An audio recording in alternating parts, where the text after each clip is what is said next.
3 बहनें हैं। उनका एक भाई भी है, मयंक। मयंक अपनी बहनों को बहुत प्यार करता है, लेकिन मयंक की पत्नी सविता इस मामले में मयंक से बिल्कुल ही अलग है। वो अपनी ननदों का जितना बुरा कर सकती है उतना बुरा करती ही रहती है और अपनी ननदों पर हुक्म भी चलाती है। करिश्मा, करिश्मा, तुमने अभी तक नाश्ता नहीं बनाया? तुम्हारे भैया को ऑफिस जाने में देर हो रही है। हाँ भाभी, बस अभी बना रही। करिश्मा, तुम ये ढीलापन छोड़ दो। कल वो पराए घर जाना है। वहाँ अगर तुम इस तरह से काम करोगी तो लोग क्या कहेंगे कि माँ ने और भाभी ने कुछ सिखाया नहीं। और तुम्हारी दोनों बहनें कहाँ है? रेशमा मार्केट गई है और मनीषा सो रही है। क्या? सुबह के 8 बज रहे हैं और ये महारानी अभी भी सो रही है? ये कहते हुए सविता अपनी सास दुर्गा देवी के पास जाती है। माँ जी, देख रही हो अपनी बेटियों के तौर तरीके? क्या हुआ बहू, सुबह सुबह क्या कर दिया मेरी बेटियों ने? अरे एक तो अभी अभी उठकर किचन में गई है, दूसरी सुबह सुबह बाहर चली गई और तीसरी अभी तक सो रही है। क्या करूं मैं इन तीनों का, मैं तो परेशान हो गई हूँ। जा जाकर उठा उसे और रेशमा से मैं बात करती हूँ। सविता सीधा मनीषा के कमरे में जाती है और उससे कहती है, महारानी जल्दी उठो, सूरज सर पर आ गया है। भाभी थोड़ी देर और सोने दो ना, मैं रात को लेट सोई थी। वो क्या ना, यूनिट टेस्ट चल रहे हैं। शराफत से उठती है या नहीं, या फिर पानी की भरी बाल्टी डालूं तेरे ऊपर? नहीं भाभी, मुझे बिस्तर में नहीं नहाना, उठती हूँ मैं। मनीषा जल्दी से उठकर बाथरूम में चली जाती है। सभी आराम से बैठकर नाश्ता कर रहे होते कि तभी रेशमा बाजार से हाथ में सामान लिए आ जाती है। रेशमा को देखते ही सविता उस पर बरस पड़ती है। लो, आ गई महारानी। ऐसा भी क्या सामान लाना था जो सुबह आंख मलते ही बाजार की तरफ रवाना हो गई? भाभी, कल आप ही तो चीख रही थी कि घर का सारा सामान मुझे ही लाना पड़ता है, घर में किसी को भी किसी काम से कोई लेना देना नहीं है। अब मैं बाजार जाकर सामान ले आई तो आपको इस बात से भी तकलीफ हो रही है? देख रही हो माँ जी, अपनी बेटी की जुबान कैंची से भी तेज चलती है। और मयंक, आप तो कुछ कहेंगे नहीं अपनी लाडली बहन को। रेशमा, अपनी भाभी से ऐसे बात नहीं करते। चलो माफी मांगो। भैया, मैं क्यों माफी मांगू?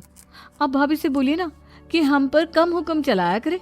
हम इस घर की बेटियां हैं और आपकी पत्नी की ननद है, नौकरानी नहीं। लो कर लो बात। इनकी भलाई के लिए कुछ भी बोलो तो इन्हें बुरा लग जाता है।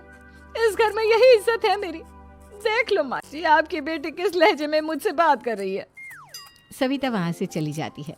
मयंक को बहुत गुस्सा आता है, वो भी वहाँ से चला जाता है। फिर करिश्मा रेशमा को समझाती है। रेशमा, तुम्हें भाभी से माफी मांग लेनी चाहिए थी ना। लेकिन दीदी, मैंने कुछ किया ही नहीं, तो मैं माफी क्यों मांगू? हाँ करिश्मा दीदी, रेशमा दीदी जैसे ही घर में आई भाभी ही उन पर चिल्ला रही थी। हाँ, मैं मानती हूँ कि गलती भाभी की थी। मैं तो इसलिए बोल रही हूँ कि भाभी ने माँ को तो पूरी तरह अपने वश में कर लिया है। वो हमारी बात सुनती ही नहीं। मयंक भैया हमारे लिए हमेशा खड़े रहते हैं, इसलिए उनकी बात का मान तो तुम्हें रखना चाहिए था ना। कोई फायदा नहीं दीदी, कुछ दिनों की बात और है, भाभी उन्हें भी हमारे खिलाफ भड़का देंगी। फिर वो भी माँ की तरह हमारी किसी बात का विश्वास नहीं करेंगे। इसी तरह सविता अपनी तीनों ननदों को किसी न किसी बात पर परेशान करती रहती थी। एक दिन मयंक अपनी तीनों बहनों के लिए गिफ्ट लाया। करिश्मा, ये तुम्हारे लिए हार का सेट। रेशमा, तुम्हारे लिए सुंदर सी ड्रेस।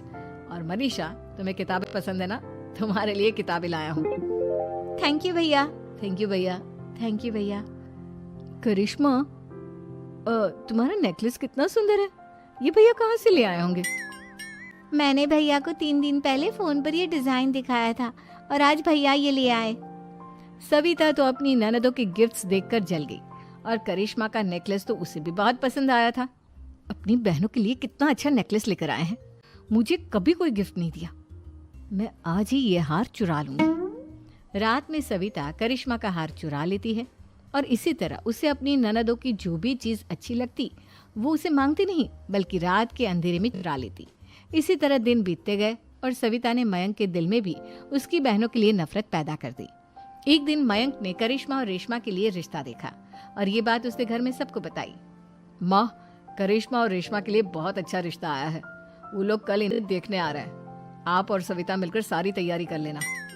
ये सुनकर करिश्मा और रेशमा खुश हो जाती हैं, लेकिन सविता सोचती है, अगर इन दोनों बहनों की शादी हो गई तो घर और बाहर का काम कौन करेगा? मनीषा तो एक नंबर की कामचोर है, उससे तो किसी बात की उम्मीद लगाना ही बेकार है। मुझे इस शादी को रोकना होगा। अगले दिन सभी लड़के वालों के स्वागत की तैयारी करने में लगे होते हैं। तभी मयंक अपनी बहनों से आकर कहता है, तैयार हो गई तुम दोनों? देखो दोनों लड़के बहुत अच्छे हैं, मैं कोई कसर नहीं छोड़ना चाहता, इसलिए तुम उनके सामने अच्छे से बिहेव करना और अपनी भाभी से लड़ने मत लग जाना। करिश्मा, तुम वो नेकलेस पहन लो ना जो मैं तुम्हारे लिए लाया था। भैया मैं बहुत देर से वो नेकलेस ढूंढ रही हूँ, लेकिन मुझे मिल ही नहीं रहा। क्या तुमने नेकलेस खो दिया? तुम्हें पता भी है वो कितना महंगा था? तुम कोई काम ढंग से नहीं कर सकती। मयंक गुस्से में वहां से चला जाता है। थोड़ी देर बाद लड़के वाले भी आ जाते हैं। वो दोनों बहनों को पसंद कर लेते हैं और रिश्ता पक्का हो जाता है। लेकिन सविता के दिमाग में तो कुछ और ही खिचड़ी पक रही थी। वो पंडित जी के पास करिश्मा की कुंडली लेकर जाती है और उन्हें पैसे देकर करिश्मा की कुंडली बदलवा देती है। जब लड़के वालों के पास करिश्मा की कुंडली जाती है तो वो दुर्गा को फोन करते हैं। बहन जी, हमने करिश्मा की कुंडली अपने पंडित जी को दिखाई थी। आपकी बेटी की कुंडली नहीं बल्कि दोषों का पिटारा है। देखिए, मैं और मेरे पति इन सब बातों में बहुत विश्वास करते हैं, इसलिए हम आपकी बेटी से अपने बेटे की शादी नहीं करा सकते। इस तरह करिश्मा का रिश्ता टूट जाता है और सभी घर वालों को बहुत दुख होता है। अब कविता सोचती है, चलो करिश्मा का तो रिश्ता टूट गया, अब रेशमा का भी रिश्ता तोड़ना है। क्या करूं? अब सविता आवाज बदलकर किसी अननोन नंबर से रेशमा के होने वाले ससुराल में फोन करती है। हेलो, मैं कौन? बस इतना सुन लो कि रेशमा का 2 साल से किसी के साथ अफेयर चल रहा है। बस रेशमा का रिश्ता तोड़वाने के लिए सविता का इतना कहना काफी था। अब रेशमा का भी रिश्ता टूट गया। मयंक और दुर्गा देवी ने रेशमा को खूब खरी खोटी सुनाई और उससे बार बार उस लड़के के बारे में पूछने लगी। आप दोनों मुझे क्यों परेशान कर रहे हो? अरे कोई लड़का होगा मेरी लाइफ में तो मैं बताऊंगी ना, जब कोई है ही नहीं तो कहाँ से लाऊं मैं कोई लड़का? तो तेरे होने वाले ससुराल वालों को फोन किसने किया था? माँ मैं नहीं जानती किसने फोन किया था, मैं सच कह रही हूँ। मैं तो पहले ही कह रही थी इसकी लगाम खींच कर रखो, लेकिन मेरी सुनता ही कौन है। आप चुप रहिए भाभी, ये सब आपका ही किया धरा है। अब तीनों बहनों को विश्वास हो जाता है कि ये सब उनकी भाभी ही कर रही है। तीनों बहनें अपनी भाभी को सबक सिखाने के लिए एक वकील कर लेती है और घर में हिस्सा मांगना। देखो भैया, माँ बाप की जायदाद में जितना बेटों का हक होता है उतना ही बेटियों का, इसलिए इस घर के 4 हिस्से होंगे और हमें अपना हिस्सा चाहिए। मैंने तुम्हारे लिए क्या क्या नहीं किया और तुम इस घर में हिस्सा मांग रही हो? भैया, आप और माँ हम बहनों की कोई बात नहीं सुनते हो और भाभी हमारी शादी नहीं होने देगी क्योंकि उन्हें लगता है कि आप हमारी शादी में ज्यादा पैसा लगाओगे और उन्हें हम जैसी फ्री की नौकरानी कहाँ मिलेगी।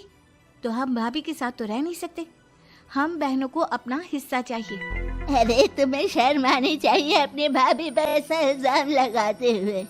वो तुम्हारे बारे में कितना सोचती है। हाँ माँ, भाभी हमारे बारे में बहुत सोचती है, दिन रात बस यही सोचती रहती है कि किस तरह से अपनी तीनों ननदों को परेशान करूं और कभी मुझे पढ़ने भी नहीं देती।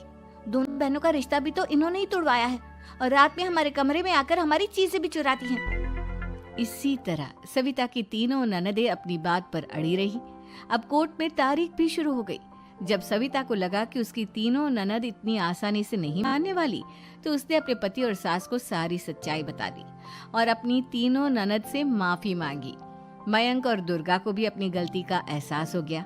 अब सविता खुद करिश्मा और रेशमा के लिए अच्छा रिश्ता ढूंढती है और उनकी शादी करवाती है।